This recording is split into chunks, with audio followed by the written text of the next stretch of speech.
Good morning students. மீண்டும் ஒரு காலை வேளையில் உங்களை சந்திப்பதில் மிகுந்த மகிழ்ச்சி அடைகிறேன். இன்று நாம் பார்க்க இருப்பது 6வது பாடம், பிஹெச்பி நிபந்தனை கூற்றுக்கள். இங்கிலீஷில் பிஹெச்பி கண்டிஷனல் ஸ்டேட்மெண்ட்ஸ். இது ரொம்ப ஒரு சின்ன பாடம், அதேமாதிரி புரிகிறதுக்கு ரொம்ப எளிதான பாடம். ஆனால் நீங்கள் இதை புரியாமல் இந்த பாடத்தை கடந்து போனீங்கன்னா உங்களால் கோடிங் என்ன செய்ய முடியாது, எழுத முடியாது. அதனால் நல்லா தெளிவாக பாருங்கள், எளிதாக உங்களுக்கு புரியும்.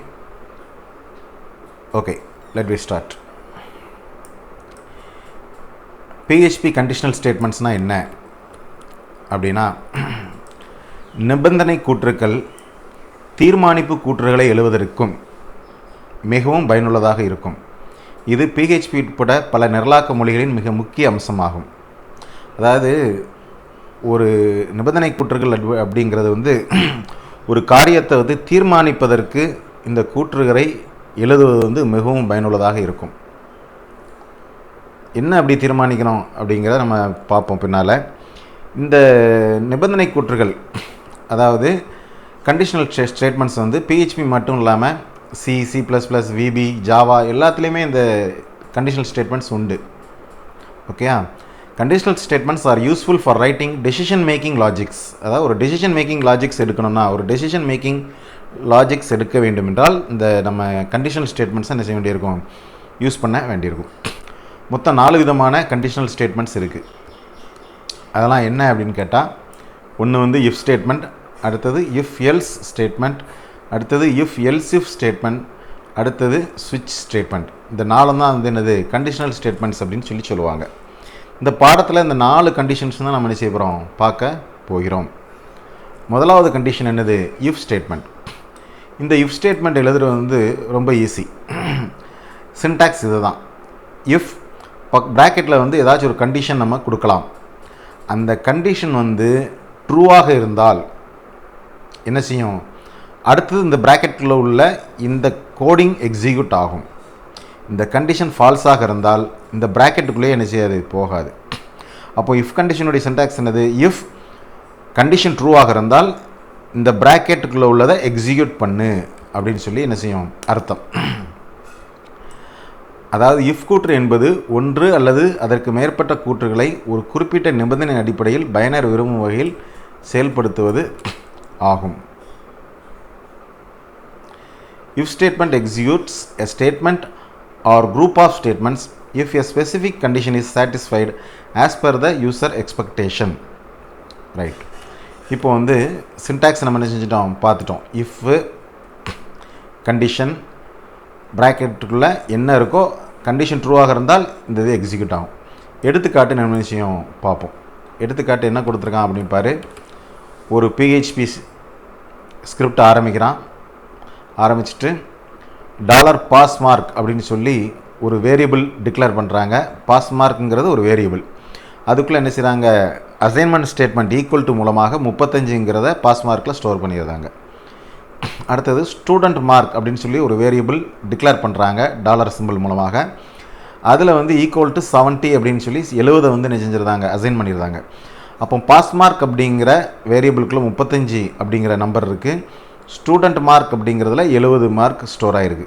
ஓகே, அதாவது நம்ம ரியல் டைமில் பார்க்கும்போது நம்மளுடைய பரீட்சை பேப்பரில் பாஸ் மார்க் எவ்வளவு, 35.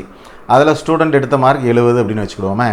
சரி, இப்போ இஃப் போட்டு ப்ராக்கெட்டில் கண்டிஷன் என்ன செய்யுது, ஆரம்பிக்குது. இந்த கண்டிஷன் என்ன கண்டிஷன் பாரு, ஸ்டூடெண்ட் மார்க். அதாவது ஸ்டூடெண்ட் மார்க்கில் எவ்வளோ ஸ்டோர் பண்ணியிருக்கோம், 70.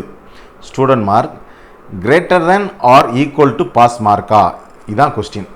இதான் கண்டிஷன், கொஸ்டின் கிடையாது, கண்டிஷன். அப்போது ஸ்டூடெண்ட் மார்க் 70 இந்த பாஸ் மார்க் ஆகிய 35 விட இந்த 70 பெரிதாகவோ அல்லது ஈக்குவலாகவோ இருக்கிறதா. அப்போ ஸ்டூடெண்ட் மார்க் 70 35 விட பெரிதாகவும் ஈக்குவலாகவும் இருக்குது. அப்போ கண்டிஷன் என்ன செஞ்சிருது, பாஸ் ஆகிடுது இல்லையா, ட்ரூ ஆகிடுது. அப்போ ஆட்டோமேட்டிக்காக அந்த ப்ராக்கெட் உள்ளுக்குள்ளே என்ன இருக்கோ அது பிரிண்ட் ஆகும். அதாவது ப்ராக்கெட்டுக்குள்ளே என்ன இருக்கோ அது எக்ஸிக்யூட் ஆகும். ப்ராக்கெட்டுக்குள்ளே என்ன இருக்குது, echo the student is eligible for the promotion. That's all. இப்போ நம்ம இதே ப்ரோக்ராமை கோடிங்கை எழுதி பார்க்க போகிறோம். சரி, இப்போ நான் வந்து ஏற்கனவே உள்ள ஹலோ அப்படிங்கிற பிஹெச்பிங்கிற ஃபைலை தான் நான் என்ன செஞ்சுருக்கேன், எடுத்திருக்கேன். இதில் வந்து HTML ஆரம்பிச்சிட்டேன். அடுத்தது PHP அப்படின்னு சொல்லி இந்த வார்த்தைகள் போடுற டைப் பண்ணுறது மூலமாக ஒரு PHP ஸ்கிரிப்டை என்ன செஞ்சுட்டேன், ஆரம்பிச்சிட்டேன். அடுத்தது வந்து எக்கோ சாப்டர் 6 அப்படிங்கிற, அப்போ ஸ்க்ரீனில் என்ன செய்யும், சாப்டர் 6 அப்படின்னு சொல்லி பிரிண்ட் ஆகும். எக்கோ BR அப்படின்னு கொடுத்துருக்கேன். அப்போ என்னது, ஒரு லைன் பிரேக் என்ன செஞ்சோம் நம்மளுக்கு கிடைக்கும். சரி, இதுக்குள்ளே தான் நான் என்ன செய்ய போகிறோம், கோடிங் எழுத போகிறோம். இஃப் ப்ராக்கெட் ஆரம்பிச்சாச்சு, ப்ராக்கெட். சரி, அதுக்கு முன்னால் dollar pass mark equal to 35 போட்டு செமிகோலன். அப்போது 35ங்கிறத வேல்யூவை வந்து எதுக்குள்ளே ஸ்டோர் பண்ணியிருக்கோம், இந்த பாஸ் மார்க் அப்படிங்கிற வேரியபிளுக்குள்ளே ஸ்டோர் பண்ணியிருக்கோம் அப்படின்னு சொல்லி அர்த்தம்.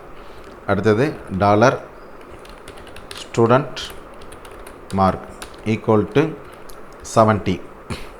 அப்போது இந்த 70 அப்படிங்கிற மார்க்கை எதுக்குள்ளே ஸ்டோர் பண்ணியிருக்கோம், ஸ்டூடெண்ட் மார்க் அப்படிங்கிற வேரியபிளுக்குள்ளே என்ன செஞ்சுருக்கோம், ஸ்டோர் பண்ணியிருக்கோம். இப்போ வந்து இஃப் கண்டிஷன் ஆரம்பிக்கும்.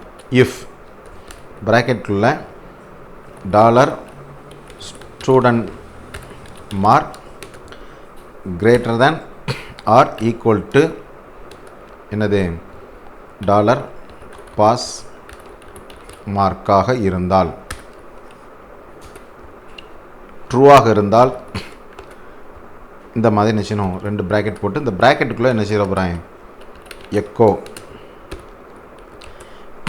கொஸ்டின் இங்கே ப்ரோக்ராம் நடந்திருக்கான். அந்த student is eligible for the promotion அப்படின்ட்டு இருக்கான் இல்லையா.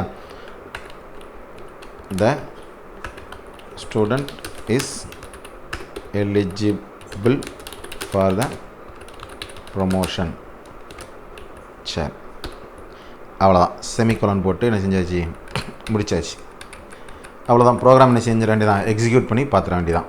அப்போ இந்த ப்ரோக்ராமில் என்ன சொல்லியிருக்கு அப்படின்னா, இந்த ஸ்டூடெண்ட் மார்க்கு வந்து, அதாவது எடுத்த மார்க்கு வந்து 70 மார்க் எடுத்திருக்கான். இந்த 70 மார்க் வந்து 35 மார்க்கை விட பெரிதாகவோ அல்லது ஈக்குவலாகவோ இருந்தால் என்ன செய்யணும், இதுக்குள்ளே போய் இதில் உள்ளதை பிரிண்ட் பண்ணணும். அவ்வளோதான். சரியா, இப்போ நம்ம பிரிண்ட் பண்ணி பார்ப்போமா. ஃபஸ்ட் என்ன செஞ்சிரு, இதை சேவ் பண்ணிடு, எக்ஸாம் ஆன் பண்ணிக்கோ, நேராக என்ன செஞ்சிரு, ஏதாச்சும் ஒரு வெப் ப்ரௌசரை என்ன செஞ்சுக்கோ, ஓப்பன் பண்ணிக்கோ. அதில் போய் லோக்கல் ஹாஸ்ட்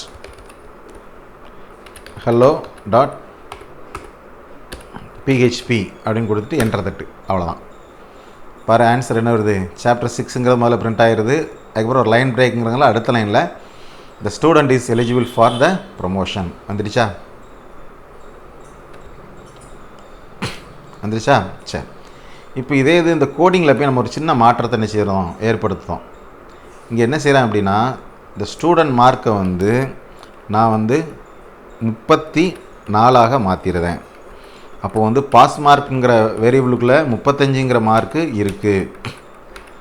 ஸ்டூடெண்ட் மார்க் அப்படிங்கிறதுக்குள்ளே 34ங்கிற மார்க்கு இருக்குது. சரி, இப்போ சேவ் பண்ணிடுறேன். சேவ் பண்ணிவிட்டு திருப்பி ப்ரௌசரில் போய் இதை ரெஃப்ரெஷ் கொடுக்கேன். இப்போ என்ன ஆகுது பாரு, சாப்டர் 6 அப்படிங்கிறதோட நிற்குது. கீழே அடுத்த லைன் என்ன செய்யலை, பிரிண்ட் ஆகலை. அடுத்த லைன் பிரிண்ட் ஆகலைன்னா என்ன அர்த்தம், இந்த லைன் என்ன செய்யலை, பிரிண்ட் ஆகலை அப்படின்னு அர்த்தம். ஏன் பிரிண்ட் ஆகலை, ஏனெனில் இந்த கண்டிஷன் என்ன செய்யலை, சாட்டிஸ்ஃபைடு ஆகலை. இந்த கண்டிஷன் வந்து ஓகே ஆகலை. இந்த கண்டிஷன் வந்து ட்ரூ ஆக இல்லை. என்ன காரணம், ஸ்டூடெண்ட் மார்க் வந்து 34, பாஸ் மார்க் வந்து 35. இந்த 34ங்கிற மார்க் வந்து 35 மார்க்கை விட பெரிதாகவும் இல்லை, ஈக்குவலாகவும் இல்லை. அதனால் என்ன செஞ்சிருது, இந்த லைன் என்ன செய்யலை, பிரிண்ட் ஆகலை. சரி சார், அப்போ என்ன தான் சார் செய்ய, இப்போ இந்த 35 அவன் வந்து 34 மார்க் எடுத்திருந்தான்னா என்ன செய்யணும், இந்த ஸ்டூடெண்ட் இஸ் நாட் எலிஜிபிள்னு வரணும்ல சார். பாஸ் ஆனால் மட்டும்தான் நம்ம என்ன செய்ய முடியும், இந்த ஸ்டூடெண்ட் இஸ் எலிஜிபிள்னு போட முடியுமா. பாஸ் ஆகலைன்னா என்ன பண்ண, அதுக்கு இன்னொரு ஸ்டேட்மெண்ட் நம்ம கொடுக்கணும்ல சார் அப்படின்னு சொல்லி நீங்கள் கேட்கலாம். அதுக்கு தான் நம்ம அடுத்த டாபிக் என்ன செய்ய போகிறோம், இஃப் கூட்டரில் அடுத்த இஃப் எல்ஸ் அப்படிங்கிற பார்ட்டை நம்ம என்ன செய்ய போகிறோம், பார்க்க போகிறோம். ஓகே, நம்ம ஃபஸ்ட்டு பார்த்தது. இப்போ பார்த்தது வந்து இஃப் ஸ்டேட்மெண்ட். இப்போ அடுத்து பார்க்க போகிற ஸ்டேட்மெண்ட்டு வந்து என்னது அப்படின்னா இஃப் எல்ஸ் ஸ்டேட்மெண்ட். அப்போ இந்த இஃப் எல்ஸ் ஸ்டேட்மெண்ட்டுங்கிறது எப்படி இருக்கும்? இஃப் கண்டிஷன், இந்த கண்டிஷன் ட்ரூவாக இருந்தால் இந்த ப்ராக்கெட்டில் உள்ளது என்ன செய்யும்? ரன் ஆகும். சப்போஸ் நம்ம போன ப்ரோக்ராமில் பார்த்த மாதிரி அவன் 35 மார்க்கு கீழே எடுத்திருந்தான்னா என்ன பண்ண? அதுக்கு தான் இந்த எல்ஸுங்கிற சின்டாக்ஸ். ஒருவேளை இந்த கண்டிஷன் வந்து ட்ரூவாக இல்லை என்றால், சாரி ட்ரூவாக இருந்தால் அதுக்கு கீழே உள்ள இந்த ஸ்டேட்மெண்ட் எக்ஸிக்யூட் ஆகும். ஒருவேளை ஃபால்ஸாக இருந்தால் எல்ஸ் அப்படிங்கிற பார்ட் என்ன செய்யும்? எக்ஸிக்யூட் ஆகும். அப்போ இதோடைய சின்டாக்ஸ் என்னது? இஃப் கண்டிஷன் ட்ரூவாக இருந்தால் இந்த ப்ராக்கெட், எல்ஸ் அதாவது ட்ரூவாக இல்லாமல் ஃபால்ஸாக இருந்தால் என்ன செய்யலாம்? எல்ஸ்னு போட்டு அதுக்கு கீழே இந்த ஸ்டேட்மெண்ட் என்ன செய்யலாம்? போடலாம். இவன் பாரு கீழே அதே ப்ரோக்ராமில் தான் என்ன செஞ்சுருக்காங்க? போட்டிருக்காங்க. இப்போ நான் என்ன செய்கிறேன்? இதில் இஃப் போட்டு அதுக்கு கீழே எல்ஸ் அப்படின்னு சொல்லி நினச்சிடுறேன், போடுறேன். எல்ஸ்னு போட்டு ரெண்டு ப்ராக்கெட் என்ன செய்யணும்? ஓப்பன் ப்ராக்கெட் க்ளோசிங் ப்ராக்கெட் ஆரம்பிச்சிட்டேன். இப்போ இவன் வந்து ஃபெயிலாக இருந்தால் என்ன செய்யணும்? எக்கோன்னு போட்டுட்டு த student is not eligible for the promotion. Okay, that's all. அப்போ ரொம்ப சிம்பிள் இல்லையா? இப்போ நீங்கள் வந்து இந்த பாஸ் மார்க்கை வந்து நீங்கள் ஸ்டூடெண்ட் மார்க் வந்து இப்போ 34ன்னு ஒரு வச்சுருக்கோம். அப்போது இங்கே கண்டிஷன் வந்து ஃபால்ஸாக ஆனால் இந்த ஸ்டேட்மெண்ட் எக்ஸிக்யூட் ஆகாது. அதற்கு பதிலாக இந்த எல்ஸ் பார்ட்டில் உள்ள இந்த பார்ட் என்ன செய்யும்? எக்ஸிக்யூட் ஆகும். ஓகே, இப்போ டெஸ்ட் பண்ணி பார்த்துருவோமா? சேவ் பண்ணிடுறேன். எல்லாம் கவனிச்சுக்க, எப்பவுமே சேவ் பண்ணணும். சேவ் பண்ண பிறகு தான் இந்த இதை என்ன செய்யணும்? ரெஃப்ரெஷ் பண்ணி பார்க்கணும். Refresh. The student is not eligible for the promotion. Okay, so இப்போ இஃப் கண்டிஷன், அடுத்தது இஃப் எல்ஸ் கண்டிஷனை நீங்கள் என்ன செய்ய நல்லா புரிஞ்சிருப்பீங்கன்னு நினைக்கிறேன். ஓகேயா? நீங்கள் என்ன செய்யலாம்? இதில் பாஸ் மார்க்கு ஸ்டூடெண்ட் மார்க்லாம் என்ன செஞ்சால் மாற்றி போட்டு பார்க்கலாம். ஓகேயா? இப்போ நான் 35 போடுதேன். 35 பாஸ் மார்க்கும் 35 தான், ஸ்டூடெண்ட் எடுத்த மார்க்கும் 35 தான். இப்போ என்ன செய்யலாம்? Refresh. The student is eligible for the promotion. என்னென்னு கேட்டாச்சுன்னா இங்கே வந்து என்ன செஞ்சுருக்கோம்? த ஸ்டூடெண்ட் மார்க் 35ங்கிறது பாஸ் மார்க் ஆகிய 35 விட பெரிதாகவோ அல்லது ஈக்குவலாகவோ, இதில் 2 கண்டிஷன் இருக்குது. Greater than or equal. Greater than or ஈக்குவல்னால் என்னது? பெரிதாகவோ அல்லது ஈக்குவலாகவோ இருந்தால் அப்படின்ற அர்த்தம். ஓகேயா? சரி, ஸோ நீங்கள் இஃப் எல்ஸ் கண்டிஷனை நீங்கள் என்ன செஞ்சிட்டீங்க? பார்த்துட்டீங்க. இப்போ அடுத்தது நீங்கள் பார்க்க போகிறது என்னென்னா இஃப் எல்ஸ் ஸ்டேட்மெண்ட். அதாவது இஃப் எல்ஸ் ஸ்டேட்மெண்ட். இது என்ன கண்டிஷன்? சின்டாக்ஸை பாரு. இஃப் கண்டிஷன் 1 வந்து ட்ரூவாக இருந்தால் இது எக்ஸிக்யூட் ஆகும். எல்ஸ் இஃப் ரெண்டாவது ஒரு கண்டிஷன் என்ன செய்யலாம்? நீங்கள் போடலாம். இந்த கண்டிஷன் ட்ரூவாக இருந்தால் இது எக்ஸிக்யூட் ஆகும். இந்த கண்டிஷனும் ட்ரூவாக இல்லை என்றால் இந்த எல்ஸ் பார்ட் ஆகிய இந்த கண்டிஷன் என்ன செய்யும்? ஒர்க் ஆகும். இதுக்கு எக்ஸாம்பிள் என்ன செஞ்சுருக்காங்க பாரு. பாஸ் மார்க் 35ன்னு போட்டிருக்காங்க. ஒரு வேரியபிளில் ஸ்டோர் பண்ணியிருக்காங்க. ஃபஸ்ட்டு கிளாஸ் அப்படிங்கிறது 60 மார்க் அப்படின்னு சொல்லி போட்டிருக்காங்க. ஸ்டூடெண்ட் மார்க் வந்து 70. அதாவது 60 மார்க் எடுத்தால் ஃபஸ்ட் கிளாஸ் அப்படிங்கிறத அண்டர்ஸ்டாண்ட் பண்ணுறதுக்காக அப்படி போட்டிருக்காங்க. அப்போ இந்த கோடிங்கில் போய் நம்ம என்ன செய்ய போகிறோம்? ஒரு எக்ஸ்ட்ரா ஒரு வேரியபிள் என்ன செய்கிறோம்? டிக்ளேர் பண்ணுறோம். இதில் வந்து ஃபஸ்ட் கிளாஸ் ஈக்குவல் டு 60 அப்படின்னு கொடுத்து செமிகோலன் போட்டுருந்தோம். அப்போ ஃபஸ்ட்டு கிளாஸுக்குள்ளே என்ன இருக்கும்? 60 அப்படிங்கிறது இருக்கும். இப்போது இந்த எக்ஸாம்பிள் ப்ரோக்ராமில் என்ன செய்கிறாங்க? If student mark greater than or equal to first கிளாஸாக இருந்தால் the student is eligible for the promotion with first class அப்படின்னு பிரிண்ட் ஆகும். ஒருவேளை அவன் வந்து ஃபஸ்ட்டு கிளாஸ் இல்லை, 60 மார்க் எடுக்கலை, அதாவது 60 மார்க் எடுத்து பாஸ் பண்ணலை அப்படின்னா என்ன செய்யும்? அடுத்தது இந்த ஸ்டூடெண்ட் மார்க் வந்து பாஸ் ஆகிட்டானா அப்படின்னு அடுத்த கண்டிஷன் என்னது? செக் பண்ணுது. பாஸ் ஆகிட்டான் அப்படின்னா த student is eligible for the promotion. ஒருவேளை ஃபெயில் ஆகிருந்தால் எல்ஸ் பார்ட் என்ன செய்யும்? ஒர்க் ஆகும். த student is not eligible for the promotion. அப்போ இந்த கோடிங்கில் போய் நம்ம என்ன செய்ய போகிறோம்? மாற்ற போகிறோம். என்ன மாற்ற போகிறோம்? இஃப் ப்ராக்கெட்டுக்குள்ளே $student mark greater than or equal to dollar first class bracket ஆரம்பிச்சு என்னது echo the student is eligible for the promotion with first class bracket close பண்ணிடணும். அடுத்தது எல்சிஃப் பார்ட். ஒருவேளை அவன் 60 மார்க்குக்கு மேலே எடுத்து பாஸ் ஆகலை அப்படின்னா அவன் ஜஸ்ட்டு பாஸ் ஆகிருக்கானான்னு செக் பண்ணுறோம். பாஸ் ஆகிருந்தாம்னா the student is eligible for the promotion முடிச்சிருந்தோம். ஒருவேளை அவன் ஃபெயில் ஆகிருந்தாம்னா என்ன செய்ய எல்ஸ் பார்ட் ஆட்டோமேட்டிக்காக என்ன செய்யும் த student is not eligible for the promotion அப்படிங்கிறது வந்துடும். இப்போ நான் இதை என்ன செய்கிறேன் சேவ் பண்ணுறேன். ஸ்டூடெண்ட் மார்க் எத்தனை அப்படிங்கிறத பார்த்துக்கிட்டேன். முதல்ல 35 இருக்குது. அதை நான் என்ன செஞ்சிருந்தேன் 61ன்னு மாற்றிடுறேன். ஓகே, அப்போ ஸ்டூடெண்ட் எடுத்த மார்க் என்னது 61. சேவ் பண்ணிட்டேன். இப்போ இதில் போய் ரெஃப்ரெஷ் கொடுங்க. ப்ரோக்ராம் ரன் ஆகுது. தட் ஸ்டூடெண்ட் இஸ் சாரி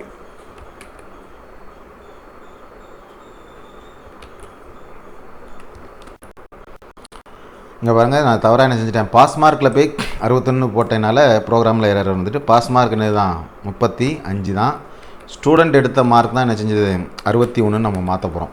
அப்போ பாரு ஸ்டூடெண்ட் எடுத்த மார்க்கு 61, பாஸ் ஆகிறதுக்கு வெறும் 35 மார்க் தான், ஃபஸ்ட் கிளாஸ் எடுக்கிறதுக்கு 60 மார்க்கு.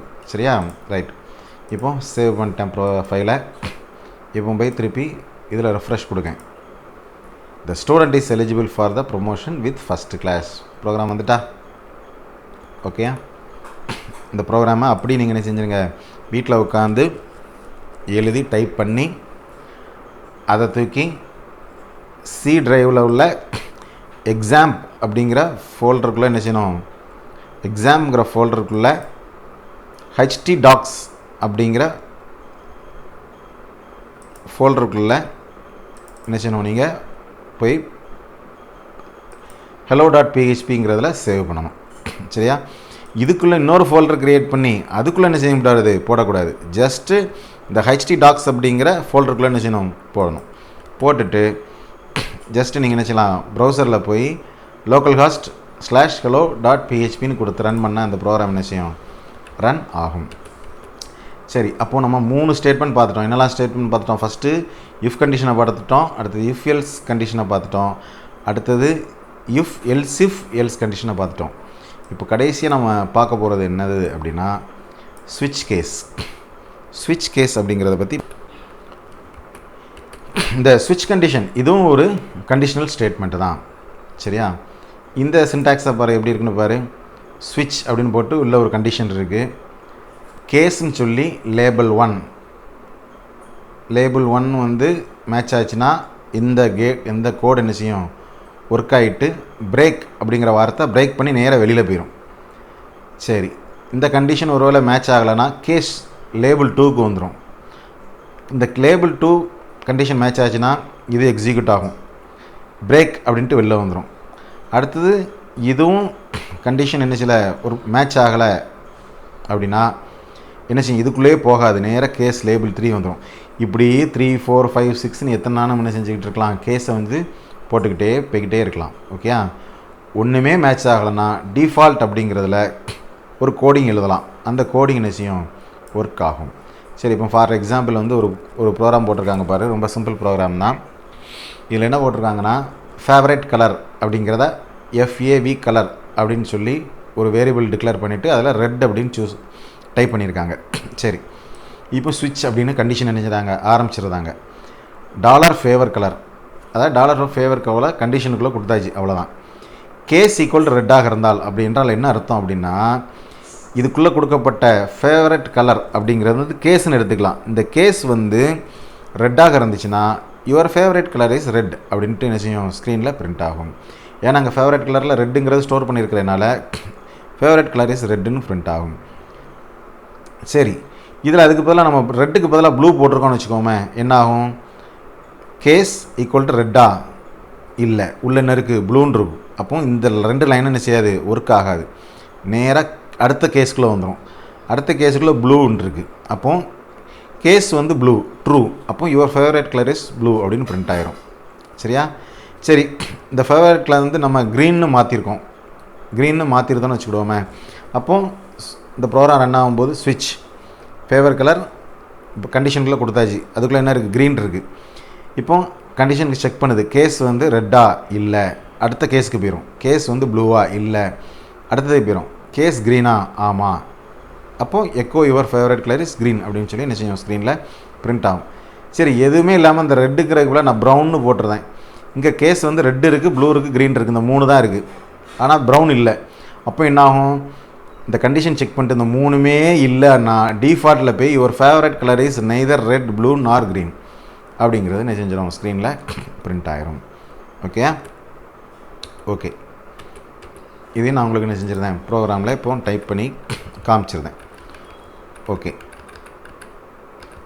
இப்போ இந்த இஃப் ஸ்டேட்மெண்ட் அடித்தாச்சு. இப்போ dollar fav colour equal to நம்மளே வேறு ஒரு கலரை போடுவோமே, ஒயிட். ஃபேவரட் கலருக்குள்ள ஒயிட்டுன்னு செஞ்சுருக்கோம், ஸ்டோர் பண்ணியிருக்கோம். இப்போ அடுத்தது என்னது, ஸ்விட்ச் கேஸ் ஆரம்பிக்கும். ஸ்விட்ச் டாலர் ஃபேவ் கலர். அப்போது இந்த ஸ்விட்சுக்குள்ளே என்ன வந்துடுது, ஏற்கனவே நம்ம ஒயிட்டுங்கிறது ஃபேவரட் கலருக்குள்ளே ஸ்டோர் பண்ணிடுறதுனால இந்த ஸ்விட்சுக்குள்ளே இப்போ என்ன வந்து ஒயிட் வந்து உட்காந்துக்கிடுது. ஓகே, ஒயிட் வந்து அசைன் ஆகிடுது. அப்புறம் ப்ராக்கெட் என்ன செஞ்சுருக்கோம், ஆரம்பிக்கும். ஃபஸ்ட்டு வந்து ஒரு கேஸ் செக் பண்ணுவோம். கேஸ் ஒயிட்டா,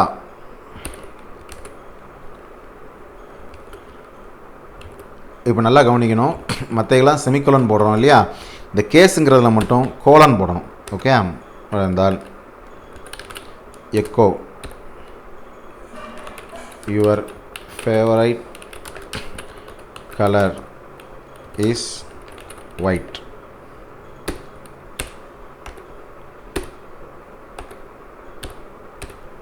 that's all.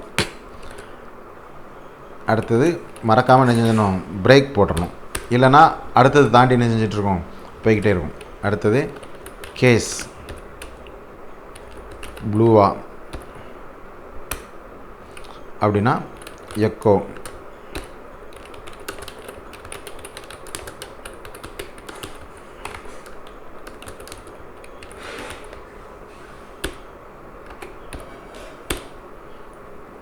Blue.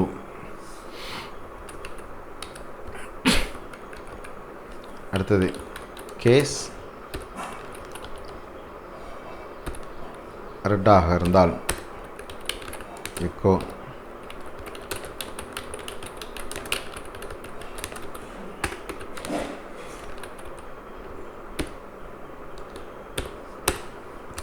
Last default அப்படிங்கிறதுல என்ன செஞ்சிடும்,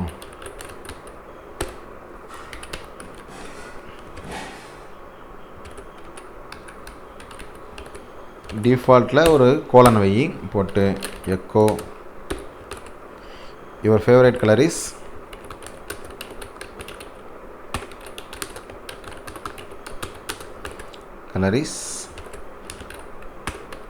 நெய்தர் ஒயிட் ப்ளூ நார் ரெட்.